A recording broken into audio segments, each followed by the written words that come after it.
Hello friends, welcome my self Neetu. आज हम topic cover करने वाले हैं विजयनगर का। और ये टॉपिक मैंने इसलिए कवर करवाना है क्योंकि आप किसी भी कॉम्पिटेटिव एग्जाम की तैयारी करते हो तो वहाँ पर हिस्ट्री का पोर्शन ज़रूर आता है। तो आप क्या करते हो, यूट्यूब की वीडियो देखते रहते हो और सिर्फ क्वेश्चंस को ही हल करने की कोशिश करते रहते हो। लेकिन अगर आपको उस टॉपिक से रिलेटेड ही सारी जानकारी मिल जाए तो आपको किसी भी तरह से क्वेश्चन घुमा फिरा के पूछ लिया जाए तो आपको कोई मुश्किल तो होगी नहीं।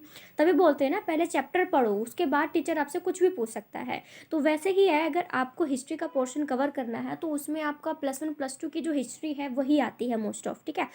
बाकी आप कोई भी हिस्ट्री मुझे लगता नहीं बहुत ही कम आती है, लेकिन +1 +2 की जितनी भी हिस्ट्री है ना, उसी में ही आपका सारा हिस्ट्री का पोर्शन छुपा हुआ है। सारे राजा हैं, पुरानी जितनी भी चीज़ें हैं ना, सब कुछ आपको +1 +2 की हिस्ट्री मिल जाता है। तो मैंने चैप्टर वाइज स्टार्ट करना शुरू कर दिया। इसमें मैंने एक वीडियो डाली थी, सांची का स्तूप, ठीक है। उससे संबंधित बहुत सारे प्रश्न आपके हिस्ट्री के पोर्शन में आते हैं, ठीक है। तो मैंने उस चैप्टर को ही पूरी तरह से इस तरह से बना के कवर कर दिया है। अब हम दूसरा जो टॉपिक है उसको कवर करेंगे और वो है विजयनगर, ठीक है। पूरा चैप्टर है ये।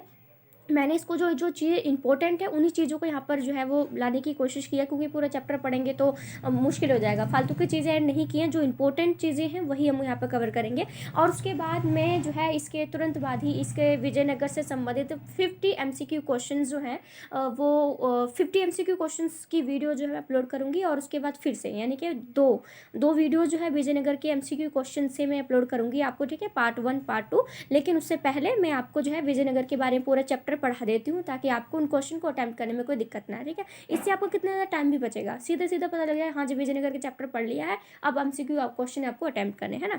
तो चलिए स्टार्ट करते हैं। सबसे पहले हम बात करते हैं विजयनगर के बारे में कि विजयनगर अथवा विजय का नगर, ठीक है। विजयनगर का मतलब होता है विजय का नगर। आपको पहले से पता लग रहा है, विजय का मतलब जीत होता है और नगर का मतलब तो नगर ही होता है या शहर बोल सकते हैं, ठीक है। तो विजयनगर अथवा विजय का शहर, एक शहर और एक साम्राज्य दोनों के लिए प्रयुक्त नाम था। उस टाइम की बात करें तो विजयनगर को शहर भी कहते थे और साम्राज्य भी कहते थे, क्योंकि इस पर बहुत सारे राजा भी राज किया करते थे। इस साम्राज्य की स्थापना 14वीं शताब्दी में की गई थी, ठीक है। ये आपके शॉर्ट क्वेश्चन बनते जा रहे हैं। पहला ये बना है कि विजयनगर का पूरा नाम क्या था या विजयनगर का क्या मतलब होता है। दूसरा आता है कि विजयनगर की स्थापना कब हुई थी, तो विजयनगर की स्थापना 14वीं शताब्दी में हुई थी। अपने चरमोत्कर्ष पर यह उत्तर में कृष्णा नदी से लेकर प्रायद्वीप के सुदूर दक्षिण तक फैला हुआ था। 1565 में इस पर आक्रमण कर इसे लूटा गया। ये भी क्वेश्चन बन सकता है कि इस पर फर्स्ट आक्रमण जो है कब हुआ था, तो 1565 में इस पर आक्रमण करके इसको लूट लिया गया था विजयनगर को, और बाद में फिर उजड़ गया, ठीक है। इसमें जितनी भी धन संपत्ति, जितने भी सोर्सेज से सबको लूट कर जो है वो ले जाया गया, ठीक है, और पूरी तरह से बंजर कर दिया इस इलाके को। हालांकि 17वीं 18वीं शताब्दियों तक ये पूरी तरह से विनिष्ट हो गया था, फिर भी कृष्णा तुंगभद्रा दोआब क्षेत्र के निवासियों की स्मृतियों में ये जीवित रहा। उन्होंने इसे हम्पी नाम से याद रखा। बहुत सारे ऐसे लोग थे जो कि कृष्णा तुंगभद्रा दोआब के उधर रहा करते थे। विजयनगर वैसे खत्म हो चुका था, लेकिन फिर भी लोग उसको हम्पी के नाम से जानते थे। इस नाम का आविर्भाव यानी इस नाम का मतलब है यहाँ की स्थानीय मातृ देवी पंपा देवी के नाम से हुआ था, ठीक है। तो ये भी पूछ सकते हैं कि हम्पा जो नाम है वो किससे निकला है, तो ये स्थानीय मातृ देवी पंपा देवी के नाम से जो है वो जो हम्पी शब्द है वो निकला हुआ है। इन मौखिक परंपराओं के साथ साथ पुरातात्विक खोजों, स्थापत्य के नमूनों, अभिलेखों तथा अन्य दस्तावेजों ने विजयनगर साम्राज्य को पुनः खोजने में काफ़ी विद्वानों की सहायता की थी, ठीक है। अब ये पिक्चर भी आप देख सकते हो, ये एक दीवार है। विजयनगर के जो लोग जो थे उन्होंने दीवार बनाई थी। आप देख सकते हो कितना मोटे मोटे पत्थरों को एक दूसरे से समेट कर रखा गया है। कोई सीमेंट बजरी का आपको यहाँ पे काम नज़र नहीं आ रहा है, बस आप देख सकते हो कि पत्थरों को काट कर एक दूसरे में रखा गया इस तरह से कि आज तक ये चीज़ मौजूद है। आप विजयनगर जो आपकी फ़ोटो जितनी भी जब ये विजयनगर मिला था, ठीक है, तो उस तरह की दीवार भी वहाँ पे खड़ी हुई मिली थी। तो ये आप देख सकते हो कितने ज़्यादा पक्की पत्थर होंगे जो कि अभी तक वहाँ पे मौजूद थे, जिनकी फ़ोटो भी आपके सामने, ये ओरिजिनल फ़ोटो है, ठीक है। आगे है कि विजयनगर की स्थापना। अब विजयनगर की अब थोड़ा सा पीछे जाते हैं। ये मैंने जो सबसे पहली स्लाइड थी उसमें आपको ब्रीफली इंट्रोडक्शन बताया है कि ये अपना क्या होता है।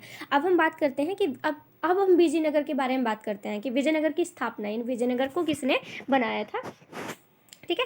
तो विजयनगर साम्राज्य दक्षिण भारत के इतिहास में एक महत्वपूर्ण राजवंश था, जिसकी स्थापना कब हुई थी, जिसकी स्थापना 1336 में, ठीक है, 1336 में हुई थी। ये भी आपका शॉर्ट क्वेश्चन है कि विजयनगर की स्थापना कब हुई थी, तो 1336 में इसकी स्थापना हुई थी। संगम के पुत्र हरिहर एवं बुक्का नामक दो भाइयों ने इसकी स्थापना की थी। ये प्रश्न दो पूछे जा सकते हैं कि विजयनगर की स्थापना कब हुई थी और किसने करवाई थी। तो 1336 में हुई थी और हरिहर बुक्का नामक जो दो ये भाई थे, ठीक है, इन्होंने एक दूसरे से सहयोग करके जो है वो तो होता है ना कि अकेले अकेले नहीं कराया था, एक दूसरे से सहयोग करके इसकी स्थापना की थी। विजयनगर का अर्थ होता है विजय का शहर बोल सकते हैं, ठीक है, जैसे मैंने बोला था विजय का शहर बोलो, जीत का शहर बोलो, दोनों का मतलब एक हो जाएगा, ठीक है। अब यहाँ पर भी एक ये फोटो देख सकते हो जो विजयनगर से संबंधित ही है। आप इसमें कितनी सुंदर नक्काशी देख सकते हो। नक्काशी पता क्या होती है? नक्काशी वो होती है जिसमें बारीकी से छोटी छोटी चीज़ों को जो है वो कुरेद कर बनाया जाता है, उसमें कलरिंग भी की जाती है। तो ये एक आप चीज़ देख सकते हो कितना, मतलब उस टाइम पता नहीं टेक्नोलॉजी कैसे थी कि आप ये दीवार भी देख सकते हो, ये वाली जो है, ठीक है, बिल्कुल सीधी लाइन में जो दरवाजा है वो बिल्कुल बनाया गया है, ठीक है। और यहाँ पर भी चलो मैं दोबारा से करती हूँ, ठीक है, ये जो आप देख रहे हो यहाँ पर ये इस तरह की मूर्तियों को भी यहाँ पर सजाया गया है, ठीक है। और ये पूरा का पूरा कितना सुंदर अभी देखने में लग रहा है। जब ये सजीव होगा, जब मतलब जब आपने देखा होगा कि जब रियलिटी में ये जगह मौजूद है कितनी ज़्यादा सुंदर लग रही होगी, ठीक है। तो ये विजयनगर से संबंधित एक फोटो है। और उसके बाद आता है कि हम्पी की खोज। हम्पी कह लो या फिर विजयनगर कह लो, दोनों का मतलब एक है, मैं पहले बता चुकी हूँ, ठीक है। तो लिखा है कि हम्पी के भग्नावशेष 1800 ईस्वी में एक अभियंता तथा पुराविद ठीक है, कर्नल कॉर्निल मैकेंजी द्वारा प्रकाश में लाए गए थे। यानी कि याद रखना कि हम्पी की जो खोज हुई थी, ठीक है, हम्पी को जैसे मैं पिछली स्लाइड में मैंने क्या बताया, पिछली स्लाइड में मैंने ये बताया आपको कि विजयनगर की स्थापना किसने की थी। लेकिन अब है कि विजयनगर की फिर बाद में खोज कैसे हुई, क्योंकि वो तो खत्म हो गया था, क्योंकि उस पर आक्रमण हो गया था। लेकिन हमको कैसे पता लगा कि विजयनगर की कोई नाम की जगह थी, ऐसा था वैसा था। तो सबसे पहले जो है ये 1800 ईस्वी में कॉलिन मैकेंजी, ठीक है, कर्नल कॉलिन मैकेंजी जो थे, इनकी नज़र में ये शहर सबसे पहले आया था। और मैकेंजी जो ईस्ट इंडिया कंपनी में कार्यरत थे, यानी जो मैकेंजी थे वो ईस्ट इंडिया कंपनी में काम किया करते थे। इस स्थान पर पहला सर्वेक्षण मानचित्र तैयार किया था, ठीक है। जब उन्होंने देखा खंडर नाम की एक जगह है, मतलब खंडर जो है पूरी तरह से पड़ा हुआ है, तो उन्होंने वहाँ पर जाकर पूरा मैप बनाया, ठीक है। होता है ना कि जो पुरातत्वविद होते हैं ना, वो बहुत ही उनको पता है कि किस तरह से मैप बनाना है, किस तरह से चीज़ें हो सकती हैं, कैसे नहीं हो सकती हैं। तो उन्होंने सबसे पहले इसका जो है मैप यानी कि मानचित्र बनाया। उनके द्वारा हासिल शुरुआती जानकारी जो है विरूपाक्ष मंदिर तथा पंपा देवी के पूजा स्थल के पुरोहितों की स्मृतियों पर आधारित थी। कालांतर में 1856 ईस्वी से छाया चित्रकारों ने यहाँ के भवनों के चित्र संकलित करने आरंभ किए, जिससे शोधकर्ता उनका अध्ययन कर पाए। 1836 से ही अभिलेखकर्ताओं ने यहाँ और हम्पी के अन्य मंदिर से कई दर्जन अभिलेखों को भी इकट्ठा किया था, ठीक है। यानी यहाँ पर भी आपको बहुत सारे अभिलेख जो हैं वो मिल जाएंगे, ठीक है। और हर एक अभिलेख पर कुछ ना कुछ लिखा हुआ होता है, ठीक है।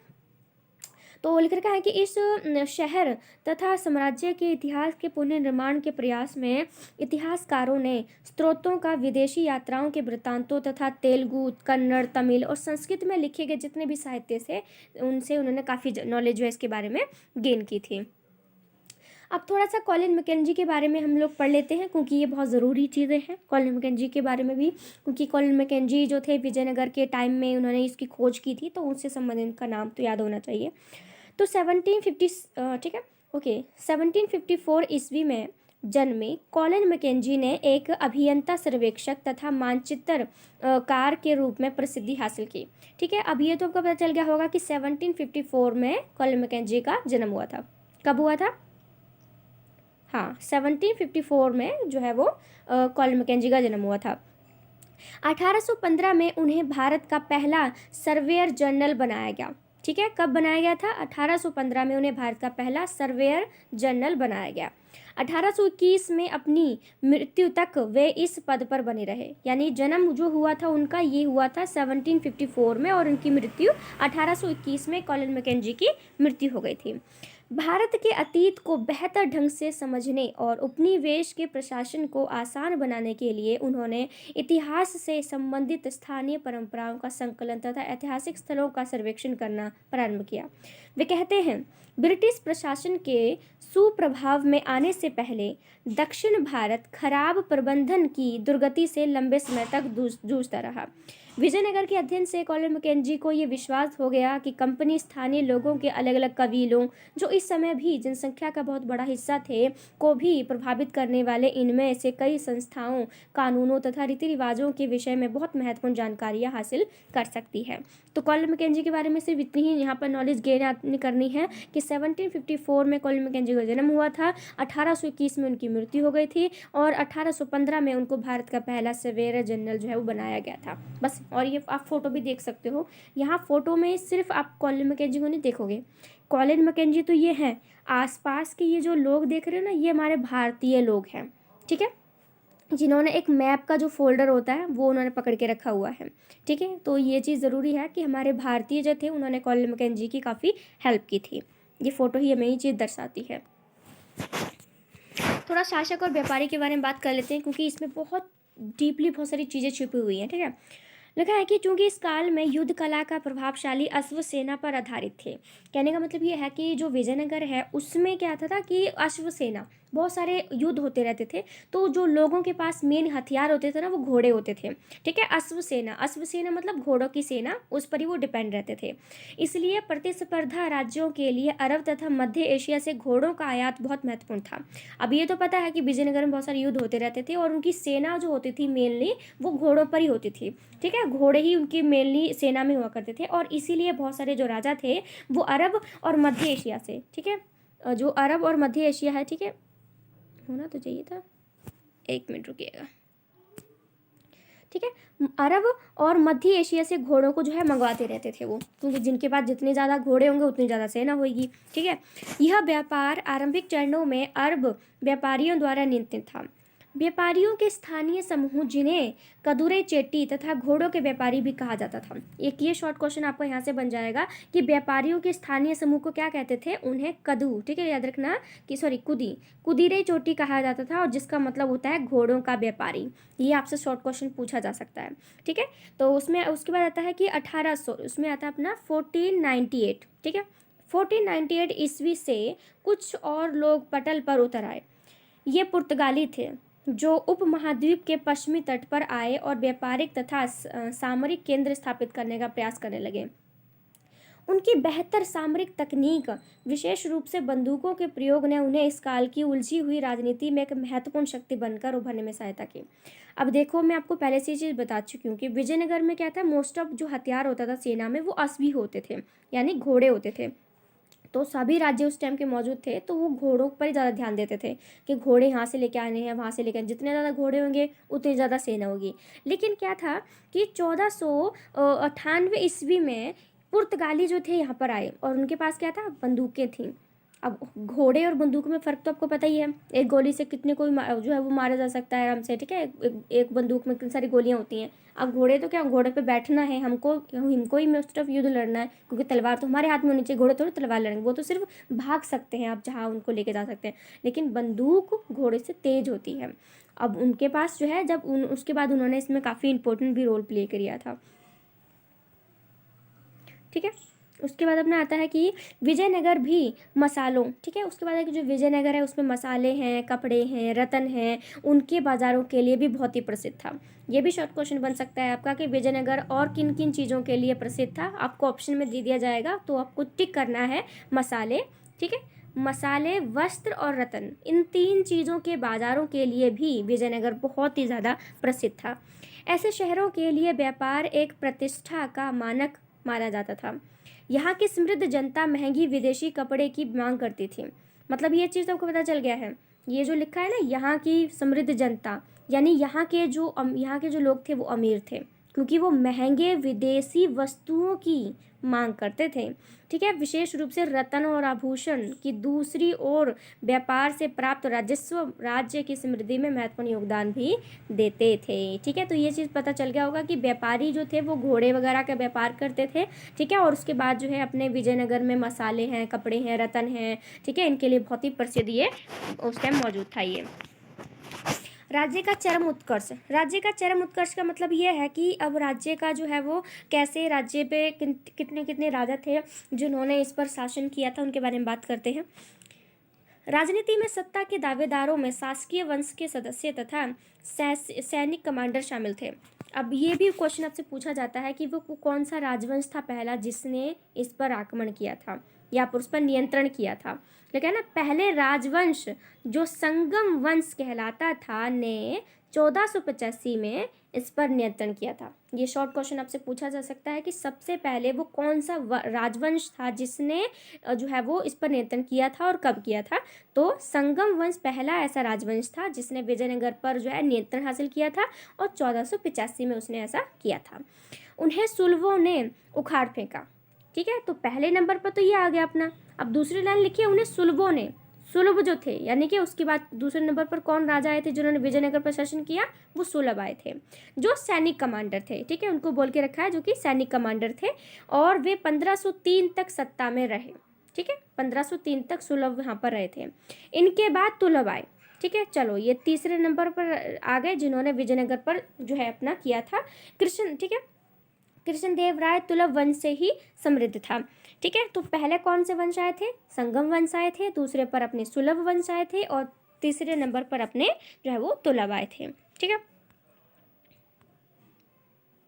अब थोड़ा सा कृष्णदेव राय के बारे में बात कर लेते हैं। ये कृष्णदेव राय की अभी आधुनिक ये फ़ोटो है जो कि कहीं पर मेरे ख्याल से म्यूज़ियम में या कहीं बाहर किसी गार्डन में जो है इसको लगाया गया है। तो ये कृष्णदेव राय की आप देख सकते हो कितनी अच्छे से पर्सनैलिटी इनकी बनी हुई है। तलवार यहाँ पर इनकी लटकी हुई है। ठीक है, एक अच्छा सा इनका ऊपर का मुकुट भी है। ठीक है, और कपड़े भी देख सकते हो कितने सुंदर भाव में जो है नीचे धोती जैसा कुछ पहन के रखा हुआ है। तो ये चीज़ भी आप यहाँ पर देख सकते हैं, है ना। अब हम बात करते हैं इनके बारे में थोड़ा सा।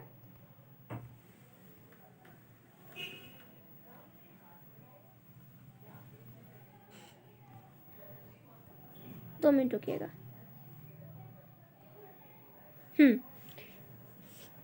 कृष्णदेव राय के शासन की चारित्रिक विशेषता विस्तार और दृढ़ीकरण था। इसी काल में तुंगभद्रा और कृष्णा नदियों के बीच का क्षेत्र हासिल किया गया था। मैंने आपको पहले बताया था कि सबसे पहले अपने संगम वंश आए थे, फिर अपने सुलभ आए थे और फिर तुलभ आए थे और चौथे नंबर पर जिसने इस पर शासन किया था वो कृष्णदेव राय थे। उनकी पिक्चर आप यहाँ पे देख सकते हो। ठीक है, इसमें उसके बाद भी लिखा है कि 1512 ईस्वी में उड़ीसा के शासकों का दमन किया गया। उसके बाद हाँ ये लिखा था ना कि कृष्णदेव राय के बाद जो है ये वहाँ पर उड़ीसा के शासक भी आए थे। ठीक है, 1514 में विजयनगर के सुल्तानों को बुरी तरह से पराजित किया, यानी कि ठीक है कृष्णदेव राय के बाद जो है उड़ीसा के शासक आए थे। ठीक है, 1500 में विजयनगर के सुल्तान आए थे। ठीक है, ये भी चीज़ आप पे देख सकते हो। ठीक है, हालांकि राज्य हमेशा सामरिक रूप से तैयार रहता था, लेकिन फिर भी यह अतुल्य शांति और समृद्धि की स्थितियों में फला फूला था।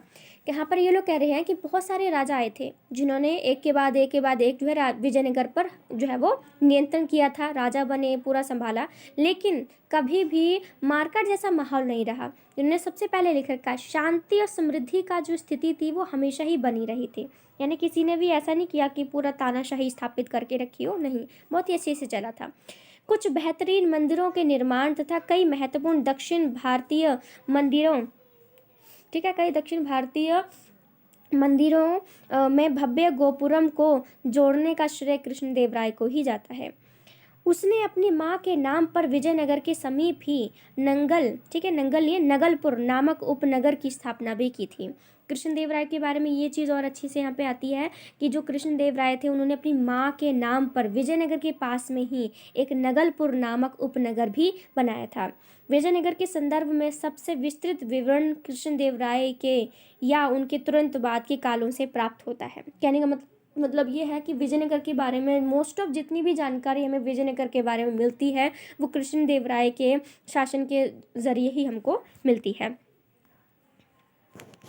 अब वहाँ की जल संपदा के बारे में बात कर लेते हैं। आप यहाँ पर एक पिक्चर देख सकते हो कि इस तरह से उनका ना पानी का सिस्टम चलता था। ये ऐसे करके बड़ी सी नाली बना दिया करते थे, कितनी भी दूर से पानी लाना हो ऐसे बीच में नाली बना देनी है जिसमें से पानी जो है वो चल चल के आया करता था और ऐसे बड़ा सा फिर स्रोत बना देना है जिसमें से बह बह के कभी इधर जाता था तो कभी इधर जाता था। ठीक है, आप ये पिक्चर दोबारा से देख लीजिए। ठीक है, इसमें लिखा है कि विजयनगर की भौगोलिक स्थिति के विषय में सबसे चौंकाने वाला तथ्य तुंगभद्रा नदी द्वारा यहाँ निर्मित एक प्राकृतिक कुंड है। ठीक है, यहाँ पर उन्होंने प्राकृतिक कुंड बोला है। यह नदी उत्तर पूर्व दिशा में बहती है। आसपास का भूदृश्य रमणीय ग्रेनाइट की पहाड़ियों से परिपूर्ण है जो शहर के चारों ओर करधनी का निर्माण करती सी प्रतीत होती है। इन पहाड़ियों से जल धाराएं आकर नदी में मिलती हैं। बस इसके बारे में सिंपल से इतना है कि वहाँ पर जितना भी खेतों को पानी मिलता था या पीने पाने को जहाँ भी पानी यूज़ होता था, तुंगभद्रा नदी से लाया जाता था और इस तरह की जो नालियाँ हैं वो बना दिया करते थे, जिसमें पानी बह बह कर जो है वो बड़े एरिया में आके आ जाता था और वहाँ फिर पानी जो है वो बहकर इधर उधर जहाँ भी ले जाना होता था वहाँ पानी चला जाया करता था। किलेबंदी और सड़क के बारे में थोड़ा सा विजयनगर के बारे में ही, क्योंकि विजयनगर का पूरा ही हमें एक ही बारे में कवर करना है, इसलिए मैंने मोस्ट ऑफ जितनी चीज़ें इंपॉर्टेंट थी इनको कवर तो किया, ऐसा नहीं कि सारा कुछ छोड़ दिया है। ठीक है, तो हम किलेबंदियों के बारे में बात करते हैं, किलेबंदी और सड़कों के बारे में। तो लिखा है कि 15वीं शताब्दी में फारस के शासक द्वारा कालीकट, ठीक है, जिसको कोझिकोड भी कहते हैं, में भेजा गया था। ठीक है, ये क्या बोला है कि 15वीं शताब्दी में फारस के जो शासक थे उनके द्वारा कालीकट भेजा गया था। दूत अब्दुल रज्जाक किलेबंदी से बहुत ही प्रभावित हुआ। अब ये है कि 15वीं शताब्दी में फारस के राजा ने जो है वो अब्दुल रज्जाक को जो है वो यहाँ पे भेजा विजयनगर में, और जो विजयनगर में जो आया था ना अब्दुल रज्जाक, ये वहाँ के किलेबंदी से बहुत ही प्रभावित हुआ था और उसने दुर्गों की 7 पंक्तियों का उल्लेख किया है। दुर्ग क्या होते थे कि इस तरह से बड़ी सी होता ना एक टीला बना दिया करते थे जहाँ पर कुछ सैनिक बैठे रहते थे और बाहर की जो गतिविधियाँ होती थी उस पर नज़र रखा करते थे। तो जब ये अब्दुल रज़ाक किलेबंदी के उसमें एरिया में आया तो बहुत ही प्रभावित हो गया था, बहुत ही सुंदर तरीके से पूरे किलेबंदी की गई थी और उसने दुर्गों की 7 पंक्तियों का उल्लेख किया था। दुर्गों की 7 पंक्तियों का मतलब यह है कि उसने देखा कि एक ऐसा एरिया है जहाँ पर 7 दुर्ग हैं, 1 2 3 4 5 6, ठीक है, 6 7, यानी कि एक लाइन में जो है वो 7 दुर्ग बनाए गए थे। तो इसके बारे में भी इसने लिखा था। इसने ना केवल शहरों को बल्कि कृषि में प्रयुक्त आसपास के क्षेत्र तथा जंगलों को भी घेरा हुआ था। ये जो किलेबंदी की गई थी ना, जैसे मान लो ये अपना यहाँ पे देखिएगा, हाँ दिख रहा है, मान लो ये अपना किला है, ठीक है, बीच में किला है और ये किलेबंदी की गई है। ठीक है, ये जो है ना ये किलेबंदी की गई है। तो इस किलेबंदी में उन्होंने बोला कि उसमें जो होता था ना कि बीच में राजा का महल होता था और इसी में ही हमने हमारा खेत है, हमारा पानी है, सब कुछ हमने अंदर ही ले लिया था। ऐसा नहीं था कि हमने बाहर कोई चीज़ छोड़ दिया, किले के अंदर ही हमने सब कुछ चीज़ कर ली थी। और इसकी वजह ये थी कि कई बार क्या होता था जब आक्रमण करते थे ना आक्रमणकारी, तो सबसे पहले पानी का ही प्रोसेस बंद कर देते हैं। इससे क्या है, जब नगर में पानी नहीं जाएगा तो लोग भूख प्यास से मर जाएंगे, अनाज भी नहीं होगा उनके पास, पानी भी नहीं होगा उनके पास, तो मर जाएंगे। तो उन्होंने क्या किया, किलेबंदी के अंदर ही सारे खेत पानी का सब कुछ अपने किले के अंदर ही कर लिया कि अगर कभी आक्रमण वगैरह भी होता है तो हमारे अंदर जो लोग किले में रह रहे हैं, ठीक है, वो सुरक्षित रहें, खाने पीने की व्यवस्था उनकी पूरी बनी रहे। क्योंकि बहुत बार ऐसा होता है कि बहुत पहले के राजा यही किया करते थे, अगर उनका किसी भी राज्य पे बस नहीं चलता था, जब आक्रमण करके नहीं जीत पाते थे, तो सबसे पहले उनका पानी और जो खाना पीना वो बाहर के एरिया से बंद कर देते थे। लेकिन ये बहुत चालाक थे, उन्होंने क्या किया, किलेबंदी के अंदर ही सारी चीज़ों को बना के रख लिया। ठीक है, सबसे बाहरी दीवार शहर के चारों ओर बनी पहाड़ियों के आसपास को जोड़ती थी। यह विशाल राजगीरी संरचना थोड़ी सी सुंडाकार थी। सुंडाकार आपने देखा हो ना, हाथी का सूंड कैसे होता है, ऐसे कर, ठीक है, चल क्यों नहीं रही है, ठीक है, हाथी का सूंड जो है ऐसे होता है ना, तो इस तरह से ये चीज़ जो है अपनी सूंड के आकार की बनी हुई थी। गारे या जोड़ने के लिए किसी भी वस्तु का निर्माण में कहीं भी प्रयोग नहीं किया गया।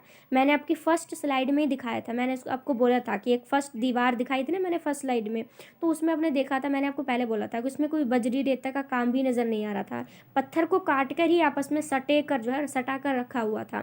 तो ये भी वही कह रहे हैं कि वहाँ पर कोई भी गारा है, कोई भी सीमेंट है या कुछ भी चीज़ जो कि जोड़ती है दीवारों को, उसका कहीं भी कोई उपयोग नहीं किया गया था। पत्थर के जो टुकड़े थे वो फनाकार थे, जिसके कारण वे अपने स्थान पर टिके रहते थे। जैसे कि मैंने फर्स्ट फोटो में दिखाई थी ना, आपने ध्यान से देखा होगा तो आपके लिए बहुत अच्छी समझने में आसानी होगी। दीवारों के अंदर का भाग मिट्टी और मलबे के मिश्रण से बना हुआ था। दीवार के अंदर का जो पार्ट था ना वो मिट्टी से बना हुआ था, ठीक है। वर्गाकार और आयताकार बुर्ज बाहर की ओर निकले हुए थे, ठीक है। जैसे आपने मान लो ये अपनी एक, ठीक है, ये अपनी एक दीवार है और इसके अंदर ऐसी चीज़ें होती थी, ठीक है, ऐसे कुछ चीज़ बनी होती थी जहाँ पर सैनिक बैठकर देखा करते थे चीज़ों को। यहीं पे तोप भी रख लेते थे और तोप से कोई आ गया ऐसा ऐरा गैरा जो भी आक्रमण करना वहीं से उड़ा दिया करते थे, ठीक है। एक ही चीज़ में बहुत सारी नॉलेज मिल जाती है आपको, इसलिए मैंने किसी भी चीज़ को छोड़ा नहीं है यहाँ पे, ठीक है। चलिए अब हम करते हैं महानवमी डिब्बा के बारे में, और ये बहुत ही इंपॉर्टेंट चीज़ है। आप यहाँ पर पिक्चर देख सकते हो, ये एक महानवमी डिब्बा बनाया गया था, ठीक है। और ये जब बारीकी से जूम करके देखा तो ये पिक्चर हमको वहाँ महानवमी डिब्बे पर देखने को मिली, ठीक है। मेनली आप बाहर से देखोगे तो ये पिक्चर आपको ऐसी दिखेगी, ठीक है, ये पिक्चर हमारी ऐसी है। लेकिन जब जूम करके देखा गया तो ये चीज़ वहाँ पर हमको नज़र आई थी, जिसमें अलग अलग पिक्चर जो है वो उकेरी गई है। कितनी सुंदर तरीके से काम जो यहाँ पर किया गया है। चलो हम थोड़ा सा पढ़ लेते हैं महानवमी डिब्बा के बारे में। शहर के सबसे ऊंचे स्थानों में से एक पर स्थित महानवमी डिब्बा एक विशालकाय मंच होता था, ठीक है। जैसे कि आप देख भी सकते हो, ये सीढ़ियाँ बनी हुई हैं ऊपर चढ़ने के लिए, और ऊपर का जो सीन है वो एक मंच की तरह है, ठीक है, जैसे स्टेज होता है ना, वैसी बात करी है। जो लगभग 11,000 वर्ग मीटर के आधार से 40 फीट की ऊंचाई तक होता था। आपको ये भी शॉर्ट क्वेश्चन में पूछा जा सकता है कि कितना वर्ग ऊंचा था, कितना वर्ग उसकी उतना फीट था वो, ठीक है, फीट था, ये भी आपको पता होना चाहिए। ऐसे साक्ष्य मिले हैं जिनसे पता चलता है कि इस पर एक लकड़ी की संरचना बनी थी। मंच का आकार उभारदार उत्कीर्ण से पटा हुआ था, ठीक है। उसके बाद है कि इस रचना से जुड़े अनुष्ठान संभवतः सितंबर। अब ये जो भी मंच बनाया जाता था, ठीक है, तो इस मंच पर भी मंच क्यों बनाएंगे, इसका मतलब वहाँ पर कुछ ना कुछ तो होता होगा, ठीक है। तो इसने बोला है कि इस रचना से जुड़े अनुष्ठान संभवतः सितंबर और अक्टूबर के शरद मास में मनाए जाते थे। यानी सितंबर से अक्टूबर के बीच में, आपको पता है थोड़ा सा ना ज़्यादा गर्मी होती है ना ज़्यादा सर्दी होती है, तो ऐसे मौसम में वो कई सारे त्यौहार मनाया करते थे, ठीक है। और इसमें 10 दिन के हिंदू त्यौहार हुआ करते थे, ठीक है, 10 दिन कल का है कि ना वाले 10 दिन के हिंदू त्यौहार जिसे दशहरा कहते थे, ठीक है। दुर्गा पूजा होती थी, नवरात्रि नवमी पूजा भी हुआ करती थी, ठीक है। और ठीक है, और ये महानवमी डिब्बा, और भी आगे चलते हैं, इसमें आगे होगा, ठीक है। तो उसके दिवस पर निष्पादित से किए जाते थे। इस अवसर पर विजयनगर शासक, ये जो मौका होता था ना, बड़ा सा समारोह होता है ना, बहुत ही बड़ा समारोह होता था, तो उस पर जो विजयनगर होते थे अपने रुतबे को, अपनी ताकत को, ठीक है, हमारा रुतबा क्या है, हमारी ताकत क्या है, हमारा अधिराज क्या है, इन सभी को जो है प्रदर्शित वो किया करते थे। अवसर पर होने वाले धर्म अनुष्ठानों में मूर्ति की पूजा होती थी, राज्य के अश्व की पूजा भी होती थी। राज्य के अश्व की पूजा इसलिए होती थी क्योंकि मेनली उनके लिए घोड़े हुआ करते थे, क्योंकि सेना ज़्यादा नहीं थी, घोड़े ही उनके मेन सेना थी, इसलिए घोड़ों की भी पूजा वो किया करते थे। भैंसों और अन्य जानवरों की बलि दिया करते थे। भैंसों की आपको पता है, भैंस हो गई, भैंस का बछड़ा हो गया, तो उसकी भी बलि वो लोग दिया करते थे। नृत्य, कुश्ती, प्रतिस्पर्धा तथा साज लगे घोड़ों, हाथियों तथा रथों और सैनिकों को शोभा यात्रा, और साथ ही प्रमुख नायकों और अधीनस्थ राजाओं द्वारा राजा और उनके अतिथियों को दी जाने वाली औपचारिक भेंट इस अवसर पर बहुत ही मेन हुआ करते थे, ठीक है। तो उसमें मूर्ति की पूजा होती थी, घोड़ों की पूजा होती थी, भैंस और अन्य जानवरों की बलि दिया करते थे, ठीक है, नाच गाना होता था, कुश्ती भी हुआ करती थी। उसके बाद घोड़े जो हाथी हैं और जो रथ हैं उनको सजा के जो है वो, जैसे रथ यात्रा निकालते हैं ना, जिसको शोभा यात्रा भी कह सकते हैं, तो वो निकाला करते थे। और इस टाइम पे जो राजा एक दूसरे को कौन कौन से गिफ्ट देते थे, कितने ज़्यादा बड़े होते थे, इन सब के बारे में बहुत ही चीज़ें लोगों का ध्यान जाता था कि हाँ कितना लोग एक दूसरे को दे रहे हैं। इन उत्सवों के गहन संकेतक अर्थ थे। त्योहार के अंतिम दिन यानी कि त्योहार के आखिरी दिन राजा अपनी तथा अपने नायकों की सेना का खुले मैदान में आयोजित भव्य समारोह में निरीक्षण करता था। इस अवसर पर नायक राजा के लिए बड़ी मात्रा में भेंट और साथ ही साथ नियत कर भी जो है वो देते रहा करते थे, ठीक है। इस टाइम के बारे में कितनी अच्छी नॉलेज आपको देखने को मिली है। अब कमल महल के बारे में बात करते हैं। ये कमल महल जो आप देख रहे हो ना, ये विजयनगर का बहुत होता ना, बहुत ही सुंदर एक चीज़ बना के रखी हुई थी, बहुत ज़्यादा सुंदर ये चीज़ थी। कमल महल विजयनगर का बहुत ही इंपॉर्टेंट हिस्सा है और आपको इसको भूलना नहीं चाहिए। तो उसमें लिखा है कि राजकीय केंद्र में स्थित अन्य भवन राजकीय केंद्र के सबसे सुंदर भवनों में एक लोटस महल है। लोटस कह लो, कमल महल कह लो, बहुत ही सुंदर इस महल को माना जाता था, जिसका यह नामकरण 19वीं शताब्दी के अंग्रेज यात्री ने किया था। हालांकि यह नाम निश्चित रूप से रोमांचक है, लेकिन इतिहासकार इस बारे में निश्चित नहीं है कि यह भवन किस काम के लिए बना था। आप देख सकते हो कितना सुंदर है, लेकिन ये हमें नहीं पता चल पाया है कि ये किस लिए बनाया गया था। इतना सुंदर था, कुछ ना कुछ तो होगा इसमें, लेकिन हमको इसके कोई साक्ष्य नहीं मिले हैं, हम इसमें तुक्का भी नहीं लगा पाए, अनुमान भी नहीं लगा पाए हैं कि क्यों इसको बनाया गया था। इसकी बारीकी से ये जो आप फ़ोटो देख रहे हो उसमें कितनी सुंदर नक्काशी जो है इस चीज़ में आपको देखने को मिलती है। ठीक है, उस टाइम की यही चीज़ फेमस होती थी कि जो लोग थे वो बहुत ही बारीकी से, बहुत ही ध्यान से चीज़ों को बनाया करते थे।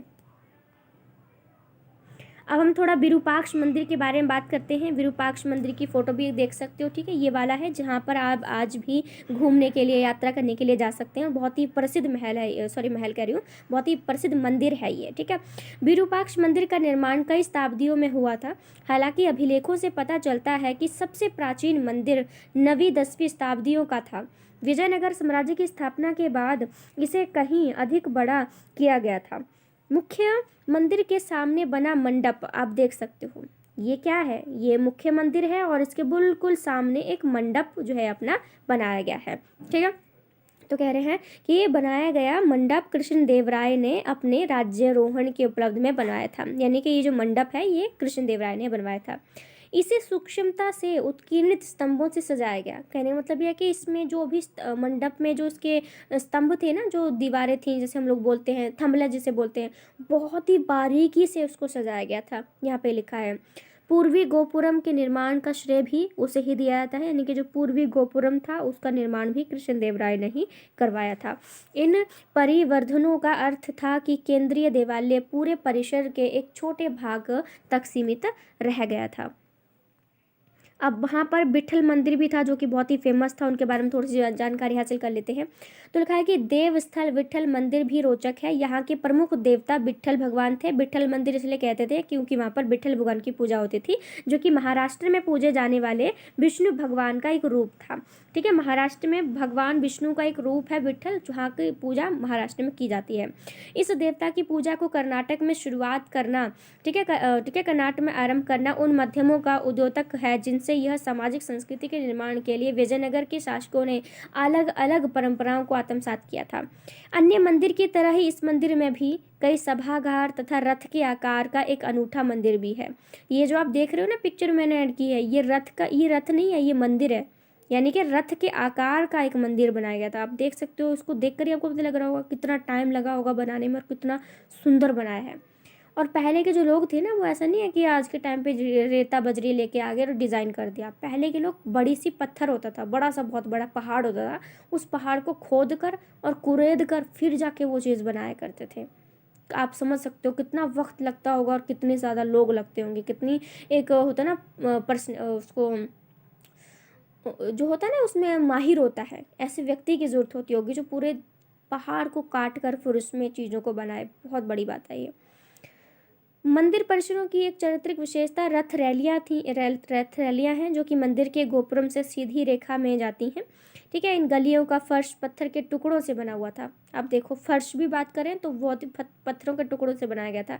ऐसे नहीं गारा बारा कोई मिट्टी वगैरह कर दिया, ऐसा कुछ नहीं था। ठीक है, और इन दोनों और स्तंभ मंडप थे जिनमें व्यापारी अपनी दुकानें भी लगाया करते थे। ठीक है, तो ये जो मंदिर है उसके पूरे गली होती थी, उसके आसपास जो है दुकानें भी लगी थी मंडप के रूप में, जहाँ पर लोग सामान को अपना बेचा करते थे। ठीक है, तो इस प्रकार से ये अपना जो टॉपिक है पूरी तरह से यहाँ पर कवर हो जाता है। मुझे लगता है कि आपको अच्छी से चीज़ समझ में आ गई होगी कि जो विजयनगर है उसके बारे में जितने भी शॉर्ट क्वेश्चन आएंगे, मैं जब अब वीडियो अपलोड करूँगी तब उसमें ये चीज़ आपको अच्छे से कवर हो जाएगी। ठीक है, तो अगर वीडियो आपको अच्छा लगा हो, सेशन अच्छा लगा हो, तो लाइक शेयर सब्सक्राइब जो भी आपका दिल करे आप कर सकते हैं। So thank you so much friends, thank you.